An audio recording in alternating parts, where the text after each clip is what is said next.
All right. So we are going to continue in the last session.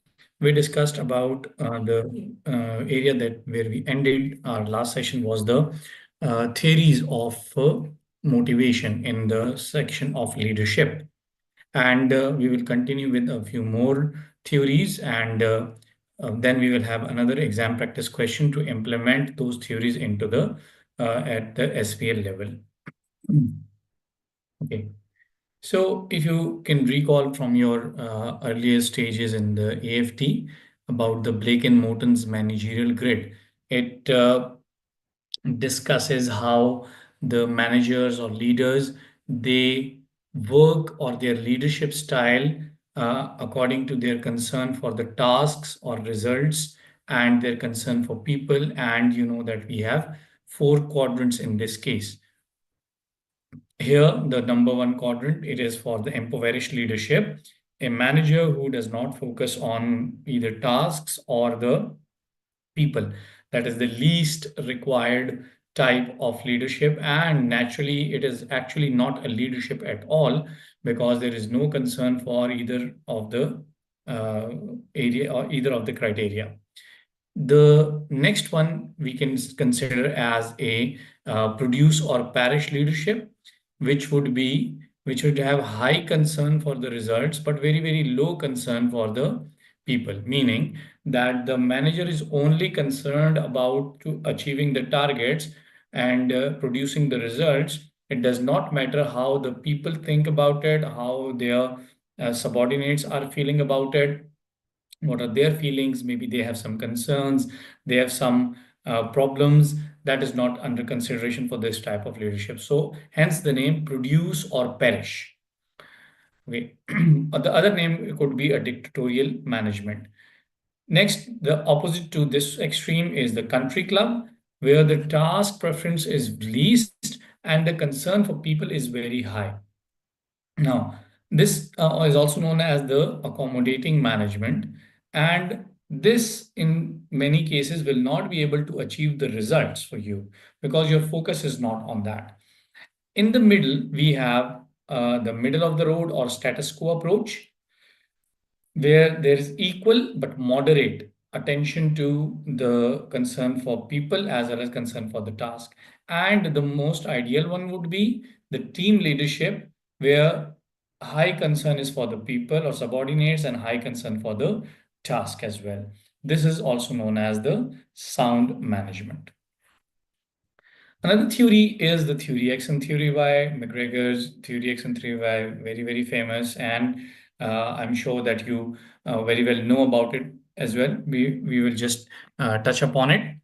So, theory X, here, the management, it thinks that the employees are by default, they do not want to work, they are not creative, they can only be convinced or they can only be forced to work with the threat of their jobs or some kind of reprimands. So their overall leadership structure, their leadership style goes into this way. They will have an authoritarian style, a repressive style. There will be tight controls, check and balance on each and everything, guidance on each and everything, and supervising with a closed-knit network, and employees will not be allowed to go beyond the certain steps. So it will produce a limited and a very depressed culture. So this theory you can link later on with the cultural development and change in the culture towards the end of our subject. Theory Y, these managers think that the employees are creative. They are, by nature, they want to work. They need not to be guided all the time. So here, the management will be low and staff will be leading. It will be a liberating and developmental organization. Achievement and continuous improvement will be there. Empowering and giving responsibilities. Hence, the employees will feel motivated and trusted and respected, so they will want to work more and more. Again, we also know that in actual environment, this is not possible that either this or that type of employees are there. there is always a mix. For example, if you have 50 employees working for you, not all will be very creative and self-motivated. Similarly, not all of them will have lack of creativity and no input to give in and no creativity. So there will always be a balance. So naturally, it is manager's job and it becomes more complicated to keep a balance between these two types of management styles. Then we have the Ashridge Management College model, which tells us about the four different types of leadership or when it comes to decision making. Now, when it comes to decision making, we move from one extreme to the other with 2 points in between. So on the one extreme, we have the TELS or autocratic approach. Now, in TELS approach, it is most suitable for people, for the organization where employees are new, where employees are not very skilled, they don't have much experience, so they do not have any input to give to the management when it comes to taking decisions. They themselves are learning at the moment, they don't know how the work is done, or they are very less motivated, or the task is of a nature that needs quick decision making. Here the manager would use tells approach. Tells approach means the manager makes the decisions and he just informs the subordinates on how to achieve that, no other thing. A rather softer approach would be that of the sales approach. Sales approach is also used for employees who are less motivated, who have lesser experience, maybe a little bit experience, and they want to learn. So in this case, the manager will take decision, will inform them that this has to be done. But in addition to that, he motivates the subordinates to accept them. Motivates here means that he shows them, he persuades them, he gives them the reasons for the decision. Remember, the contrasting point is in Intel's approach, there is just the direction, orders, and that are to be followed. In sales approach, there are instructions that are to be followed, but the reasons for those decisions are also shown to them. They're not asked to agree to it. They have to follow it. But the manager takes a rather softer approach and he tells them the reason. The reason behind this is that they will also learn that yes, we need to do this, but why? Because later on, in the later stages of their career, they may be taking the decision making position. They may become a manager themselves. So they should know if a decision is made, what is the reason behind that decision. Next, we come to the consults approach or the participative approach. Hey, this is even softer now. I told you we'll move from one extreme to the other. In consults approach or participative approach, as the name suggests, the manager will take in information, take in ideas from the subordinates. He has not yet made a decision. He will take into account the decisions from the suggestions from the subordinates. Now, obviously, this can be good for an organization which has employees who have to contribute, meaning they have certain level of skills, they already are experienced, so they can share their ideas with the management. But in this case, even though the manager takes into account the suggestions of the employees, the final decision is still with the manager. Now to the last approach, which is the softest one or the very opposite to the tells approach. Here the manager does not take a decision. He is just part of the team. This is called the democratic or joins approach. Leader is there. You see the round table. The concept of round table is that there is no in charge, no manager. Everybody's vote counts the same. So they debate. One party would argue, the other one would say, no, this is right, that is right. So they will discuss and with consensus will come up to a decision. The leader will not impose his decision on the subordinates. So this is how the flow of the leadership management style goes.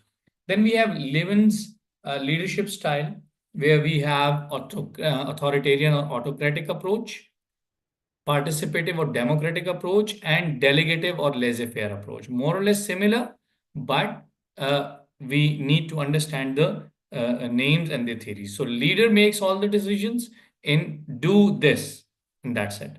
Here, participate. Which one is best, this or this? So leader is making all the decisions but taking input from the subordinates.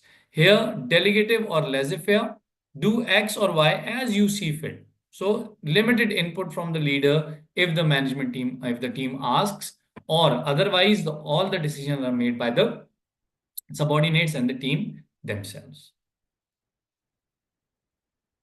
Then we have ADAR's action-centered approach. If you recall, ADAR suggested that the manager has actually three areas to focus upon: the task itself, the team under him or the group that is working under him, and individuals in the team. So this means that all of these have to be balanced. This is what ADAR said. If you focus on one area, the other two will be lost. So your task will not be achieved, or it will be achieved but not up to the required level. Excuse me. So the team has the task to complete. The sort of task that the team needs to undertake determines the resources that are required and how the task should be monitored and controlled. This will be the focus for task requirements. Then we have team requirements. Team has a collective needs that have to be met. So here we are focusing on the collective needs of the team. A team will not work efficiently or effectively if only the task is considered and focus on. Team morale has to be managed. You see, what the team considered to be acceptable standards of behavior need to be agreed and made explicit. But team is made up of individuals. It is very much possible that sometimes there is a problem with the team, but sorry, there is no problem with the team, but within the team, one individual has a problem. So he's also important. Individual with the team have separate needs, may have separate needs than that of the team. Individual need and anytime may impact the team performance. The leader should know the team members sufficiently, team members, the individual team members sufficiently. For example, one team may seem very much organized when working as a team, but there is one person who, out of the team of 10, he is not working very diligently. So this alone may have some issues that need to be addressed as well. So sufficiently well to ensure that the individual needs are being met with the team within the team context. So you, for example, individual discipline, individual training, individual coaching, that is also very important. So ADA suggested that all three have to be managed accordingly, and all three are important. Field contingency theory, we already know that it gives us three types of scenarios, and it suggests two types of leadership. Two types is the psychologically distant managers and psychologically closed managers. The psychologically closed managers are those who are very flexible, who have sort of no rules, informal approach, and they are more on the people-oriented approach. The other one, psychologically distant ones, are those that are that they want formal relationship, they want formal relationship in terms of communication. They will be very, very focused on the goal, and will not mingle much and will not have many social relationship with the subordinates. Having said that, Fiedler suggested that we have to have three variables that need to be considered. What are those variables? The leader and member relation, the task itself, and the position power. How much power does the manager hold? He said that if these three factors are very, very favorable or very, very unfavorable, the manager has to choose the psychologically distant approach or low LPC. Whereas if the relationship is moderate, the task structure is moderate, and position is of power is moderate, then he can choose the psychologically close relationship. Okay. So this is the basic idea behind all of these. Now let's attempt these to this exam practice question. I'll read it out and then I'll give you time to formulate your answer. Before taking up her position as head of finance department of QRS, T has enjoyed a career in the army where she had attained a rank of major. The military style of command has she is by nature an assertive kind of individual who so giving orders is something that comes naturally to her, and in the army form of organization we know that that is the norm. Whatever the leader or whatever the in charge is commanding, that has to be followed without question. To start off her new post as a head of finance has not been easy. She has found that her previous style of management has not been well received by her new staff. Her enthusiasm for improving the way things are done in the department is not matched by that of her staff.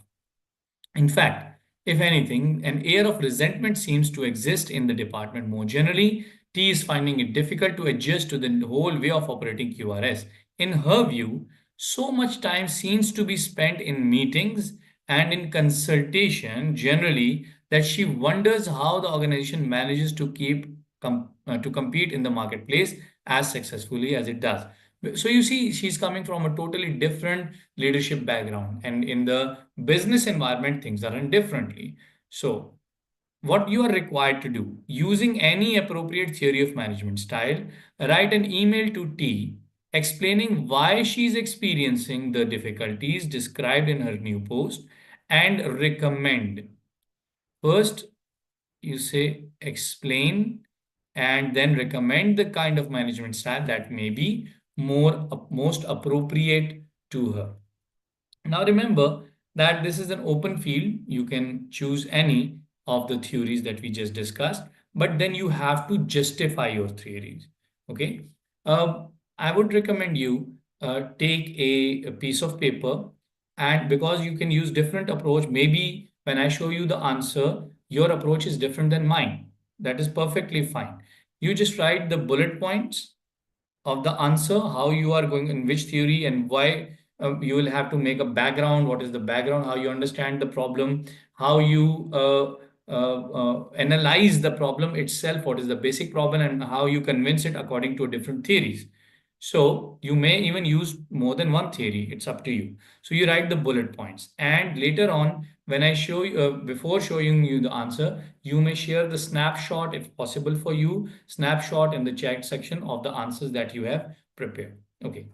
I'll give you a bit more time to think about it, structure it properly, and remember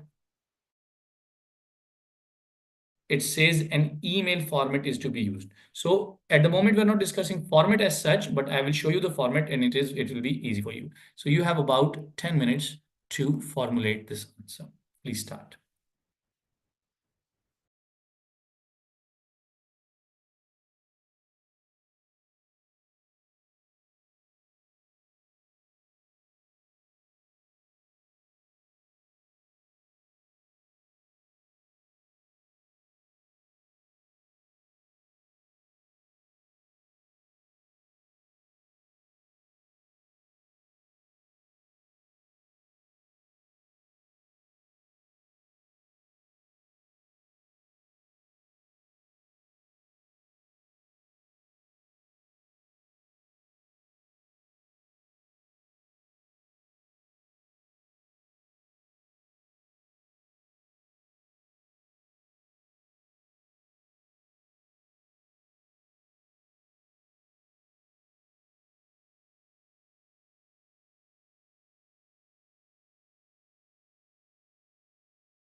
Okay.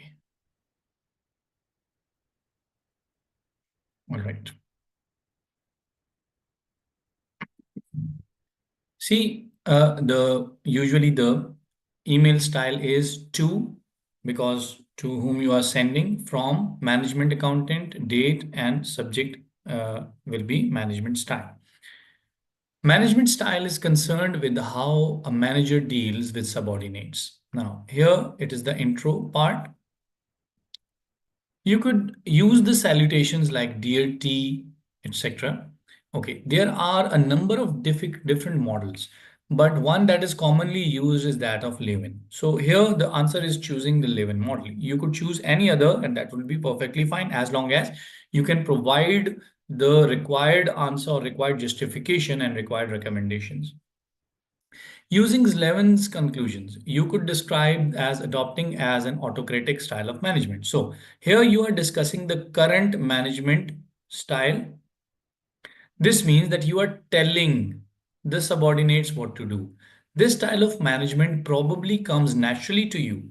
So you are saying that it is justified for now from you, from where you are coming. That is fine. It's not your issue that we are focusing on. Our idea is to make some improvements. So it is okay, even though it is not applicable here, but we understand this is called empathy. We understand where you are coming from. So, since it is the style adopted in the armed forces, where subordinates are trained not to question the orders, since you have spent a long time in this environment, understandably, this is the style you're used to. So, we have given an introduction and a background of to make the audience or T understand that we actually understand where you are coming from. The workers that you're supervising in the finance department, however, may well be professionally qualified people used to carry out tasks in their own way. Now you are telling the gap. What is the gap? And then you could suggest or recommend the ways how to bridge that gap. So in the beginning, we inform that this is the problem that is there, and what these are the two parts of the problem. One part is that your management style, and it is understandable why you are using it, and the current style of working of the team that is different from you and how that is different. With these kind of workers, an autocratic style is unlikely to be successful since the workers will resent the reduction in the amount of decision making they are allowed.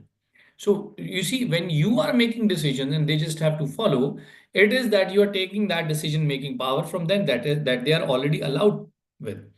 You may find it more useful to adopt a more democratic management style in which the decisions are discussed with the employees rather than being imposed. Now, this should lead to greater work in contentment. Now you are telling the benefits of doing that. How do you do that? That is later. Contentment with resulting gains in productivity and morale. There will be probably a number of difficulties in changing your management style. You are used to doing things in the army way, which are clearly did successfully have a reason to rank of major. So you got promoted, you are very fine with it. But that is their culture. It works there. And you are naturally an assertive person whom an autocratic style of management is probably most comfortable. Another factor that could cause problem is the potential for you to feel that you are losing face by changing to suit your subordinates. Now, this is a very natural phenomenon. You see, if I'm told that I need to change my teaching methodologies, I may not be very good with it. I will feel I'm losing face, meaning that is what I am, that is who I am, that is how I've been doing things for a long, long time. I am not realizing that things have changed, the environment has changed, the situation has changed, and I need to change accordingly. So I will have this feeling. So you are actually telling T that as well, that you may feel that. And now you have to suggest a solution for that as well. You might question the effect this will have on the authority of both now and in the future. For example, what happens if they dislike something else? Will you expect it to adopt to them again? This means that you are not the boss. You have to do what they say. Then what am I here for? Why am I the boss? So, Although there are many practical difficulties surrounding this challenge in style, but all are manageable. You may have to gradually change your style over time, perhaps by getting key subordinates more involved and gradually extending this. So, what you do, they know, say for 2 months or 3 months, they know that this person comes, imposes the idea, tells us to do, and now that we have shown resentment, he has changed 180-degree and he tells everything to us to do whatever we want. Obviously, it will not work. If they always need guidance in one way or the other. That is the basic job of the manager, supervisor, or the boss. So it does not matter how effective your team is, they need to be led one way or the other. So this fear is actually not genuine, but one may think so, that if I do this, they will question every decision that I make, or I will have to succumb to them, or I will have to get subdued to them in every. Then I am not the boss.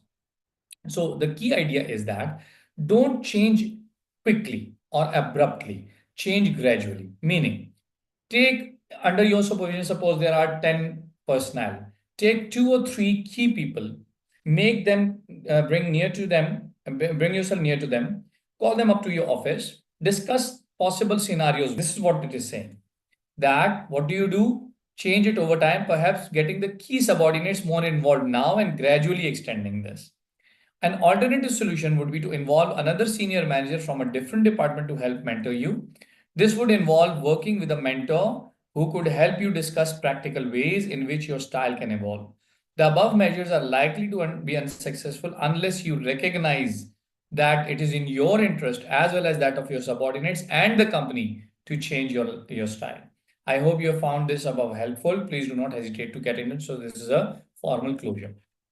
Now, you see, the idea in the SBL is to be open, discuss the ideas. You see, the number one issue that the students have, and when they don't get marks, is they try to explain the theory. We have just touched upon the theory. In no later time, we are getting the ideas from the theory, but we are not saying Levin said that do this, Levin said don't do this. We didn't do that. The examiner does not want a theoretical dump. He wants application. How you apply the knowledge that you have acquired into different situations. So this is the number one take from this practice. All right.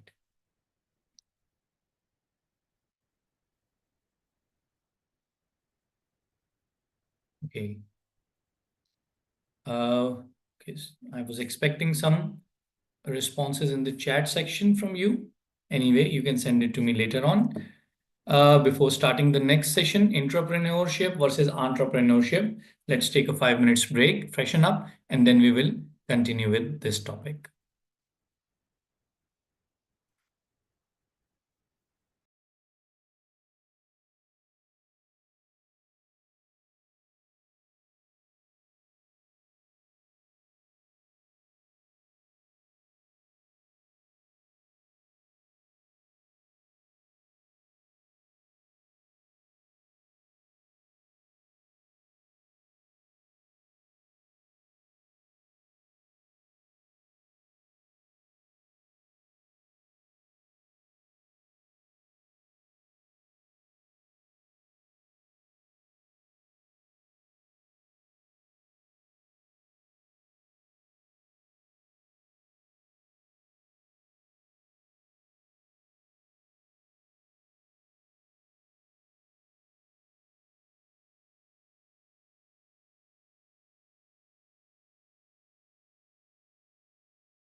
Okay. Now, within leadership, we have an important concept, rather two concepts that are interlinked with each other: entrepreneurship and intrapreneurship. What is the difference between these two and why both of these are important for an organization from the strategic point of view? We are going to discuss it in that. In addition to the usual lecture discussion, I'll give you some time, an extended text to read, and we'll give you time to read that as well. Okay. Now, generally, the entrepreneurs, they build their own business, and entrepreneurs are people who are within the business and they be creative. Both are innovative, both are ambitious, both have leadership qualities. So one works on their own business and the others work within a given business. This is the basic idea behind these two. Okay. So first we discuss the entrepreneurship. Involves individual, teams, organization identifying and exploiting business opportunities. The entrepreneurial life cycle. It involves the creation of new enterprise and is the source of many new innovations. New ventures commonly pass through a four-stage life cycle: startup, growth, maturity, and exit from the venture. Now, in the modern day, you can find out different entrepreneurial activities. If I may suggest, there is a US-based television program by the name Shark Tank. This is a TV serial, a program, TV program, in which different individuals with creative ideas who have had a business or at least have a business plan, an idea with a business plan. And mostly those are people who had an idea, they turned the idea into practical application, and then they have worked it out. But now they want to increase their business and they want some investment from people.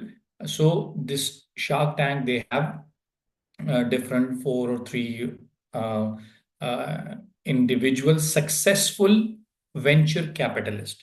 They listen to these ideas, these pitches, and then they offer something like some investment or some equity, and in return they will get some benefit out of it. So the basic idea is in entrepreneurship is that they have innovative ideas. So startup is the main objective of this phase is survival and growth. Obviously, you had an innovative idea, you are starting with it, but now at the moment you have to survive. The entrepreneurs need to raise capital to support the development of the innovation. Venture capitalists may be persuaded to invest in the business. Growth. The number of employees start to rise, typically above 20. At this stage, the role of entrepreneur changes. It is more management is required because innovation has already been done. Now they have to continue with it. Maturity, the growth of original innovation slows as peak sales are reached. The entrepreneurs need to look for new products or service to fuel the future growth. And exit from the venture, the original ventures are founding enterprises are they both leave the venture and sell it to another party to realize the fruits of their labor. So they sell it, they start working on some new idea. Advantages of entrepreneurship and what are their drawbacks? Advantages could be the founders of the ventures are motivated to make business success as they have a financial stake in the business. This can bring a great personal satisfaction also. So this is very important. If the idea succeeds, they will be happy with it. So that intrinsic motivation is driving them. That is the sense of achievement. Entrepreneurs are free from bureaucratic organization control, so crucial decision can be made more quickly. Amazon is a typical example that we give, and we discussed it in previous session as well. Creative freedom. Think whatever you can. Bring the new ideas, to experiment with new ideas and opportunities to gain through understanding of the business. But the problems, potential lack of capital, the most important area. You may have an idea, a unique idea, which you are sure that is going to be success. But in order to convert that idea into a practical application, you need funds. That is the basic problem.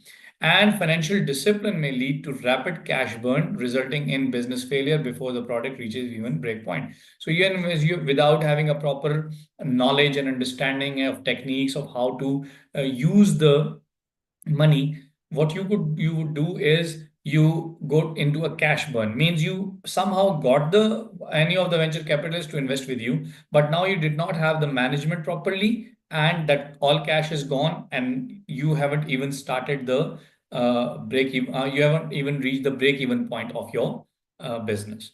That will cause the business failure. Lack of market research. Having a gut feeling only is not what is recommended at all. Gut feeling or a hunch. I think that this product will run. If you remember in the previous session, I told you about the experience of converting into a my hobby into a business. So if I am happy with my hobby, it does not mean that it would be a successful business. There is so much demand in supply, lack of supply in the area. So I need to have a proper business research, market research. Could mean that the entrepreneur makes a product that nobody wants to buy. It is still an innovative idea, but of no use. Involvement involves great time commitment and can be very stressful. So in one hand, if it gets successful, you will have the person's satisfaction, but on the other hand, it will be very stressful situation as well if it doesn't go very well. Now coming to the entrepreneurship, the application of entrepreneurial principle within, and so same principles, meaning innovative ideas, creativity, coming up with new solutions to problems, that would be still there. That is the essence, but this is conducted within the organization.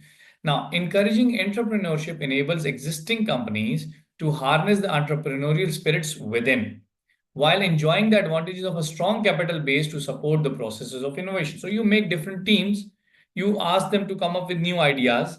So they bring in the ideas. You already are an established business or a company, and you can fund that and they will work on that. Entrepreneurship applies to the startup style of management characterized by flexibility, innovation, risk taking to secure and stabilize a firm. A fast track product development, meaning because you have a lot of money and you can speed up the development process by circumventing bureaucracy. Bureaucracy means strict rules and regulation. First you have to get this approved, then that approved. No, if the entrepreneurship structure or the culture is developed, people will be told to come up with ideas, they will give their ideas, and those will you will start working upon them with a view that they may fail, that the idea may not be as good as it seems, but still you give it a try. So this is what is going around bureaucracy to take advantage of new opportunity to assess feasibility and new process. For example, Sarah Wyndham, a senior public relation manager in the global tools and storage at Stanley Black and Decker Incorporated, had an idea that she couldn't shake. A dust attracting cleaning wand powered by static electricity. The wand would clean more thoroughly with less labor and without spreading dust around. While Wyndham continued to manage PR during the day, she became obsessed with the idea for electrostatic wand.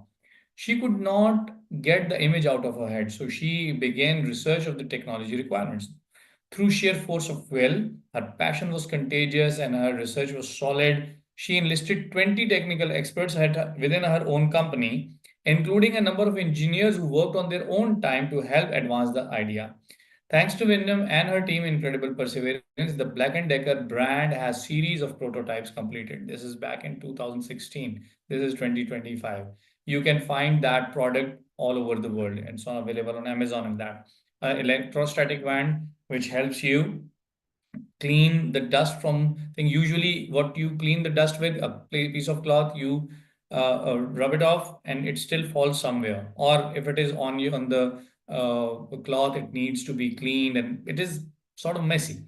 But this idea was developed and now it is available on in the market. So this was within the organization. Okay. What are the advantages and disadvantages of entrepreneurship then? It established firms have more financial resources and management experience than entrepreneurs. This increases the chance of innovations being completed and brought to the market. Also, more and better people, more marketing experiences, and large technology base is available. This is at the disposal of the uh, entrepreneurs. High employee morale improves efficiency and performance if you develop this culture along.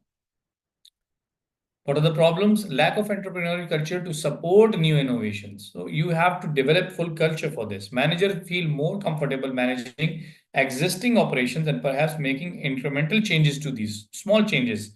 We will change, but gradually. But when you are going to entrepreneurial structure, you have to get the idea and make it practical as soon as possible on a quick basis.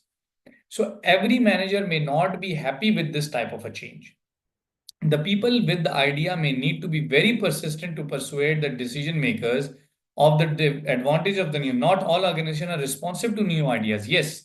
And the organization that are, now that there is a culture, every person is coming up with a new idea. So it is not, obviously, every idea is not practical. It may be a good idea, but the management thinks that we have already conducted a research of this sort and this idea will not click. It is not required into the market, but the person is persistent. So these kind of issues will start to arise in the organization. Okay. How do we develop the culture of entrepreneurship? Set up a culture where employees are encouraged to explore new ideas, even if they are not related to their official roles, just like the Wyndham example. This works even better if the employees are given time to do this. For example, you have to work 8 hours, 6 hours for the organization, 2 hours develop an idea. Managers should have open door policies, meaning no appointment required if they want to discuss an idea, so that make it easy for the staff to come and discuss new ideas, removing the administrative barriers and bureaucracy. Okay, if you have an idea, come to me after 2 days. I'm busy now, and after, okay, I've tabled the idea. I will discuss it with my boss, and he will discuss with his boss, so on and so forth. It will go up to the board of directors and will come. So that will hinder the whole process of creativity. Develop a culture where innovation is valued. Even if the idea is a failure, the person is valued for coming up with a new idea. And the failure is not the final word. Calculated risk taking is essential for commercial success. Budget for resources to develop new ideas. Entrepreneurs should not be expected to finance development themselves. So the whole idea is lost. If he can find the fund himself, why doesn't he become an entrepreneur rather than entrepreneur? Give employees a degree of ownership of the new ideas. For example, allowing them to present the concept to senior management, naming the product after them. Okay. Try to identify entrepreneurs and give them more time and resources to develop the ideas further. So obviously, your organization may have employees within it who can have creative ideas. So give them time. Now we compare both of these areas, entrepreneur versus intrapreneur. Their independence, wholly independent of the creation and governance of the project, whereas they are relatively independent because they are still the employee of a business. Time constraint, considerable pressure to demonstrate success quickly.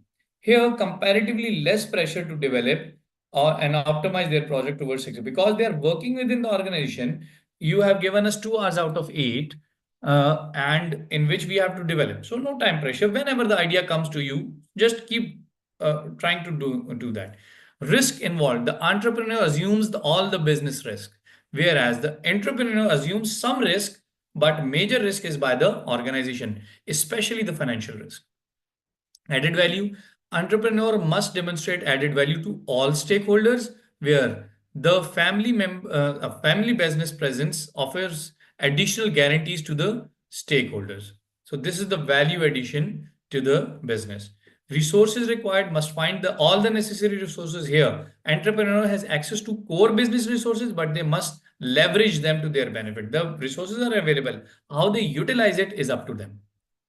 Finally, decision making. The entrepreneur is involved in all levels, strategic, tactical, operational, but entrepreneur shares the decision making power because it is not all his money and he's not all in all. All right.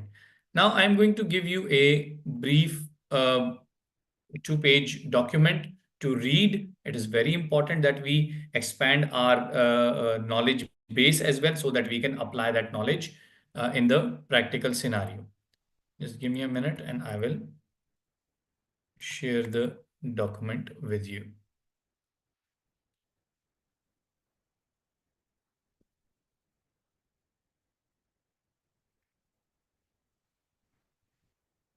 Okay, this is an issue. I cannot share the document. I'll just try to. Okay.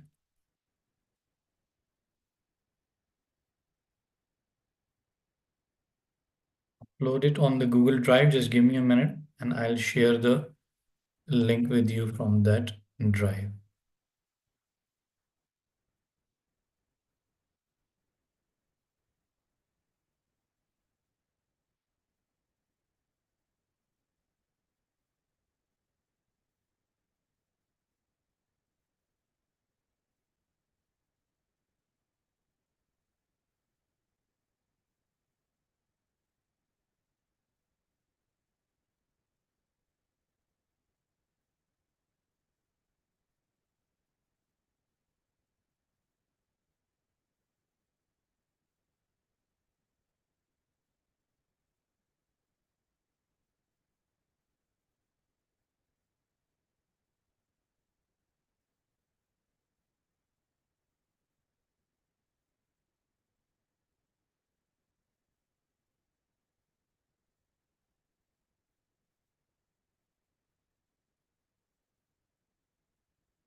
Okay. Please use this link and try to download the document. Please let me know when it is done.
Okay.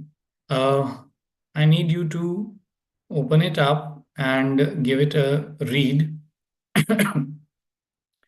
It's just a two-page document with the rather larger font. So in actual, it's not much of a text.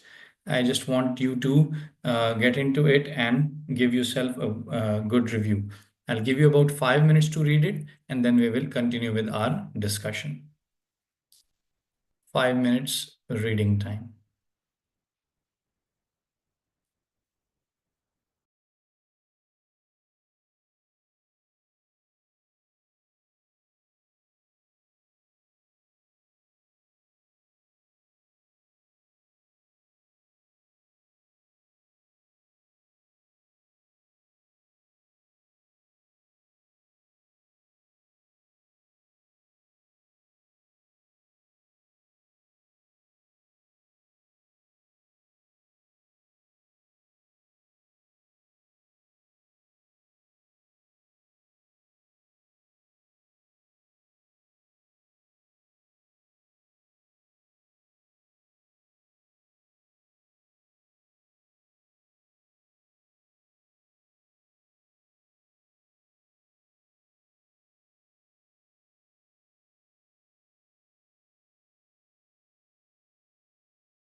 All right.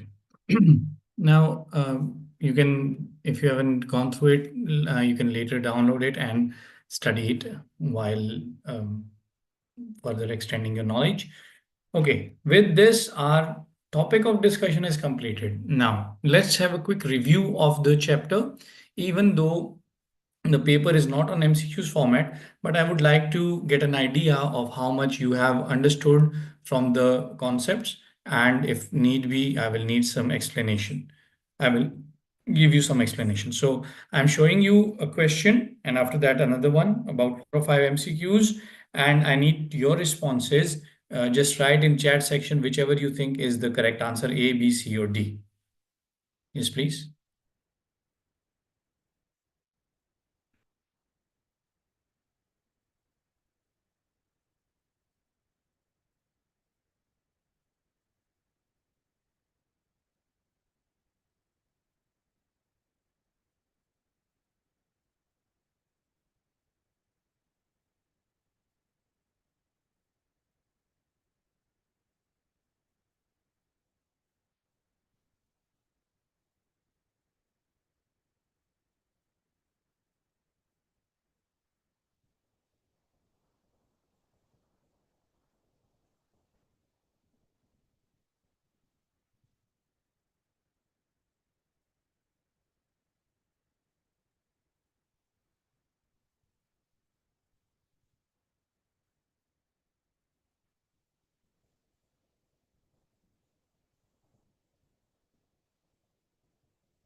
Okay, good. So D is the correct answer.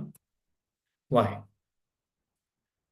You see, finance professionals and business leaders are required to expire. They are expected. And from you as a business expert, skepticism is a requirement. So you would not accept information at the face value. You will probe the question. You will challenge the statement even if these are made by the senior managers. This is very important. But making accusations on suspicion, that is not what it means. Okay, next question.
Okay, all right.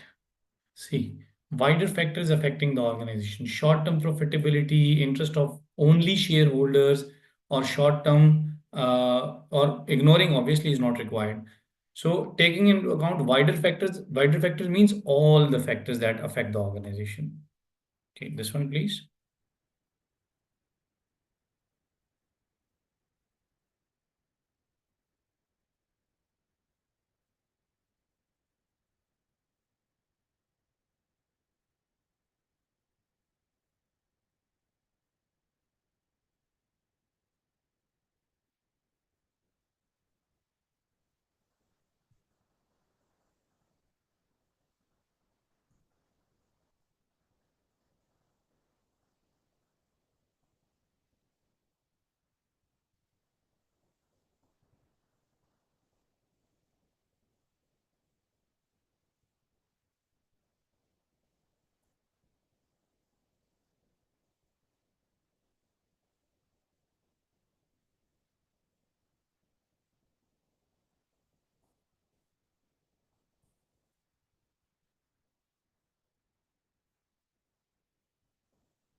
Okay.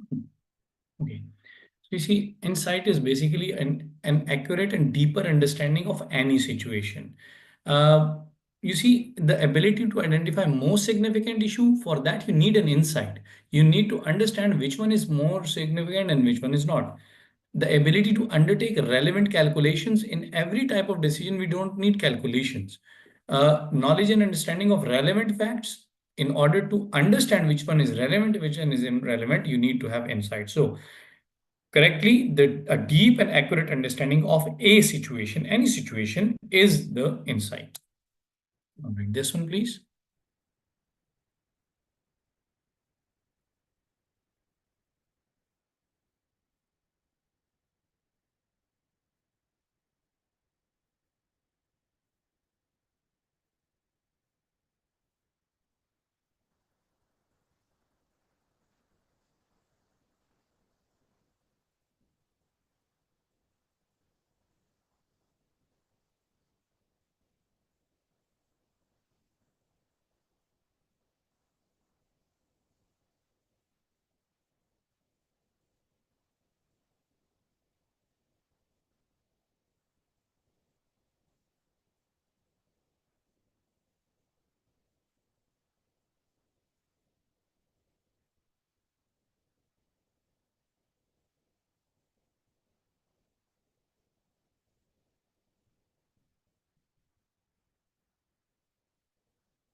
Analysis, yes. Reviewing information and considering it before reaching a decision or conclusion. Okay, last one.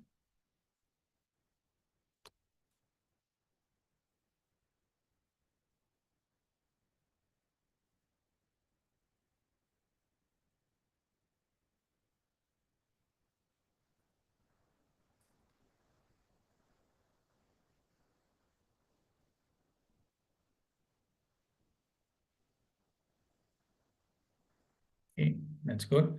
So overall, we understand the situation. So now for today's last task, we have an exam practice question. It will be a rather longer one because it encompasses 2 or 3 theories to discuss. I'll read the scenario with you first, and then I'll give you ample time to formulate your answer.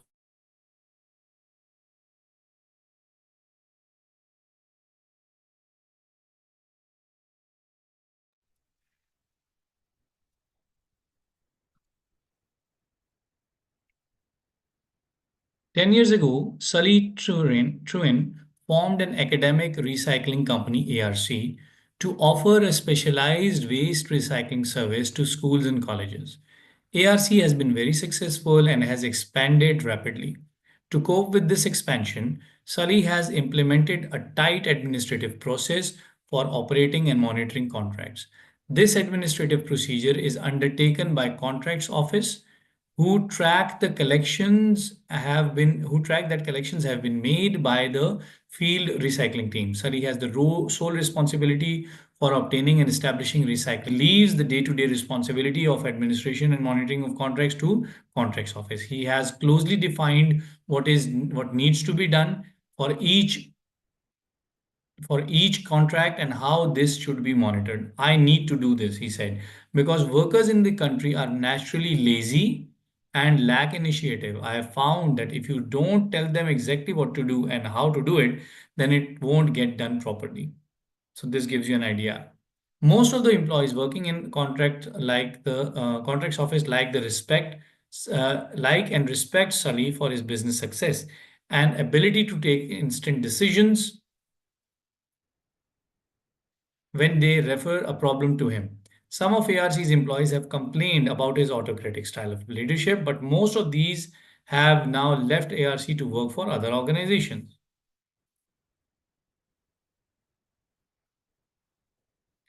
A few months ago, conscious that he was a self-taught manager, Sully enrolled himself on a week's course with Gap Minding, a training consultancy which actively advocates and promotes democratic style of management.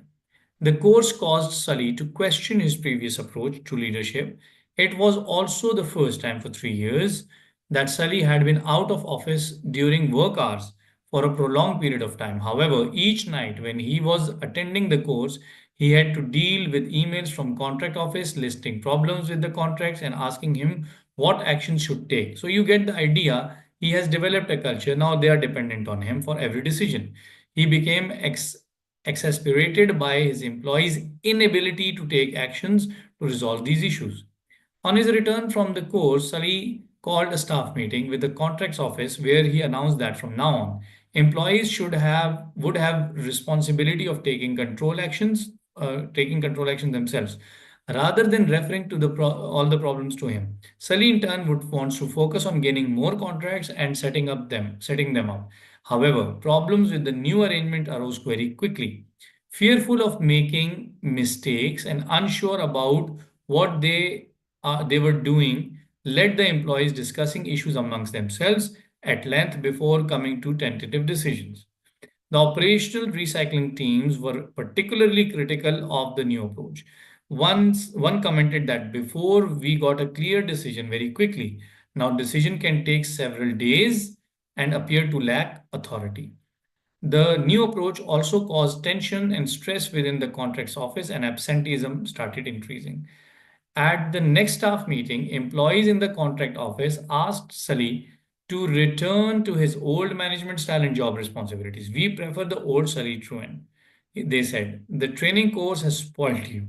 Reluctantly, Sully agreed to to their requests, and so all the problems again referred up to him. However, he is unhappy with his return to the previous way of working. He is working long hours and is concerned about his health. Also, he realizes that he has little time for obtaining and planning contracts, and this is severely restricting the capacity of the company to expand. So, this is the overall background and scenario. What are you required? Number one, analyze. Sully Truvin's leadership style before and immediately after training course, and explain why the changes of leadership style at ARC was unsuccessful. Now you see the shift with different theories at your disposal. Try to think which theory would you want to implement here, or you would use in analysis what he was trying to do and where did he go wrong. And in addition, you could also suggest your own ways how he could have done that. Okay. Now, because this is a particularly lengthier scenario, I'll give you about 10 minutes to write, and you don't have to write all the details, just a main frame of reference and bullet points of what you are going to write. 10 minutes to solve the question, please. Please start.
Okay, this is how we practice and learn. I'll show you the answer and then you can compare notes, and step by step we'll understand how to approach the answers to questions in SPL. Okay.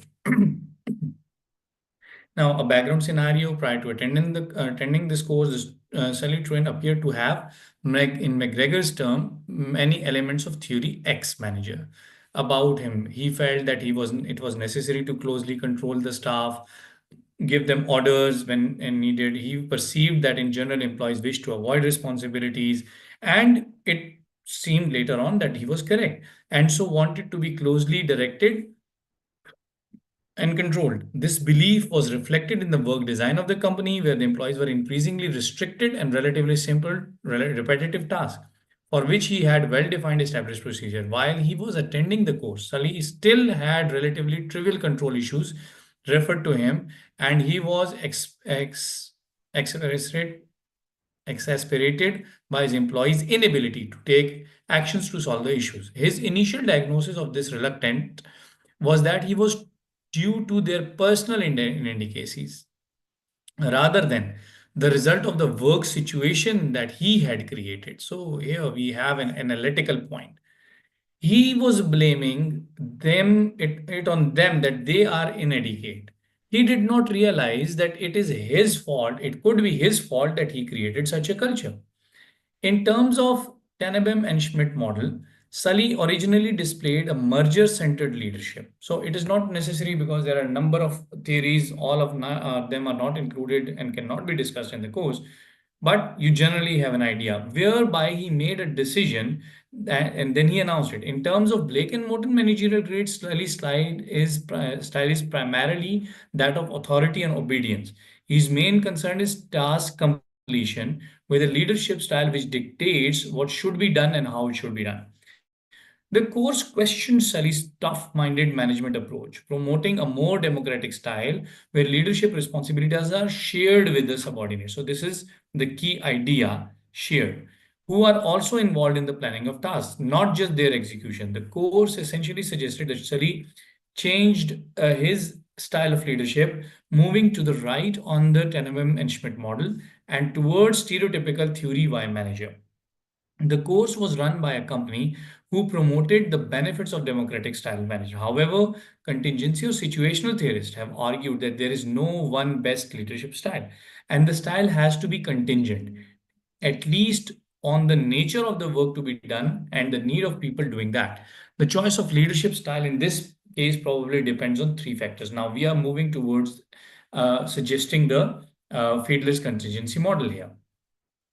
So three factors would be the characteristic of a leader, the characteristic of those led, the situation itself. So as already discussed, the Sully tends to use the theory X style. However, his willingness to change the style as a result of the course might suggest that his approach may be due to lack of confidence in his subordinates rather than reflection of deeply held values about leadership.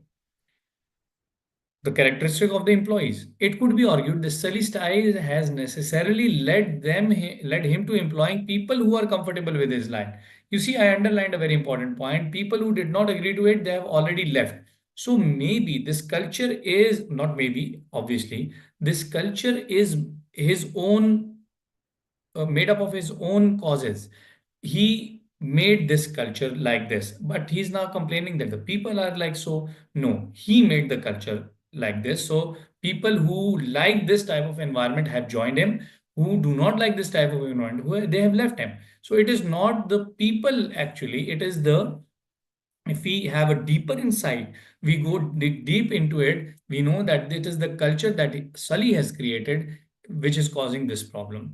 So, changes his style after the course, they are unable to contribute effectively and left confused and anxious. It is their suggestion that Sully returns to his old style of leadership because they're comfortable with it. Now, the situation itself. In this case, the task has been increasingly constrained so that it can be closely defined and controlled by Sully. It is relatively simple, but decisions on the problems have to be taken quickly. You see, the dilemma, the decision themselves or the tasks themselves are simple, but the decisions when it comes to that, it needs to be taken very quickly. This is why they are referred to Sully. He is good at making an instant decision, or he knows how to take decisive actions and has the authority to back it up. He's the boss. When subordinates were asked to take responsibility for these actions, they felt that they did not have sufficient authority, number one, or experience, so that they consider, because they were never told to do that. So they consulted their colleagues, which took time before arriving to a decision. So they lacked confidence or they lacked experience because they have never have been taken the decision themselves. For that, rather than taking the decision, they would go to their colleagues, discuss with them, and come up with a decision. Still, that decision is not coming from the boss, which is the culture. So that is there. But at the same time, they are using more time to take even the simpler decisions. Now, contingency or situational theorists would probably be critical of training course that appear to encourage a management style that would likely be inappropriate for all situations. Even the most democratic of manager has to adopt an authority to gain certain things done or problem solved. You see, very important point, that all people who always take democratic actions, they bring in employees, talk to them, discuss with them, and after that they make a decision. Sometimes they also have to take quick decisions, authoritative decisions, tell the employees to what to. From a contingency perspective, it would be argued that before going onto the course, ARC had a relatively good fit between leadership, subordinates, and tasks. Sully Turin was relatively well liked, he was trusted by employees to make decisions, and his power was high. As the owner of the company, he has the power to reward or punish the employees. The tasks required employees were clearly laid down and were well defined, were simple enough. Employees were very happy as well. Reversion to Sally's old style of management might make employees feel more comfortable, but it does not solve the fundamental problems. You see, the problem analysis is showing this. The company is still over reliant on Sully as well as work, and this also severely restrict the company's ability to expand, which is one of the important criteria, one of the important goals of any business. The company could take more closely the definition of task and competencies required for the employees. The speed of change, this is sort of a recommendation, may also have been an important factor. You see, even analyzing the situation, he abruptly changed it. That could have been an issue. His sudden conversion from theory X to theory and left employees anxious and confused. Now, had the question asked you about the recommendation, you could have gone a little bit further. You could have informed that he should first get a meeting. We will discuss this when we will be discussing towards the end the change management, how it is done, but I'm giving you a general idea so that you have an awareness. So he should have called a meeting, told them that whatever we have been doing, it is causing problem for me, my health issues, and our ability to expand. So I would, for example, I would want volunteers to come in. I will mentor them, make them team leaders, and they will guide the team. So and then he will give him a certain level of empowerment and authority, so he can take the shift from theory X to theory Y in a very when in a fashion that is slow.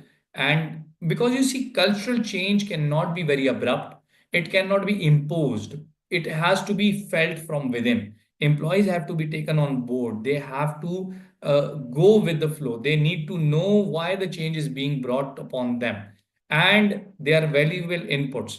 They are valuable resource. They have also to take active part in the change process. Okay, with that, our chapter would end, and so will our session for today. I have uploaded an assignment for you. It is a rather longer question, and at the end, there is the required level over there. You can download it from the Hamzah Academy portal. I would recommend you do that. And in the next session, before starting the new topic, I will first discuss this assignment with you and compare. Then again, you can compare the notes. But during the lecture, because we have shortage of time, so I ask you to write in the bullet points so that you just have a frame of reference when I explain the answer to you, and you can compare your approach with the answer.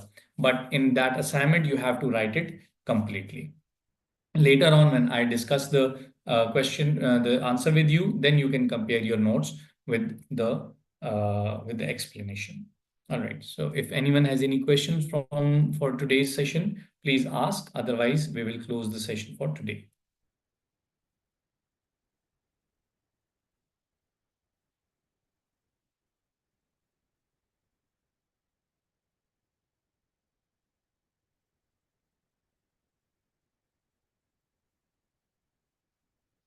You're welcome.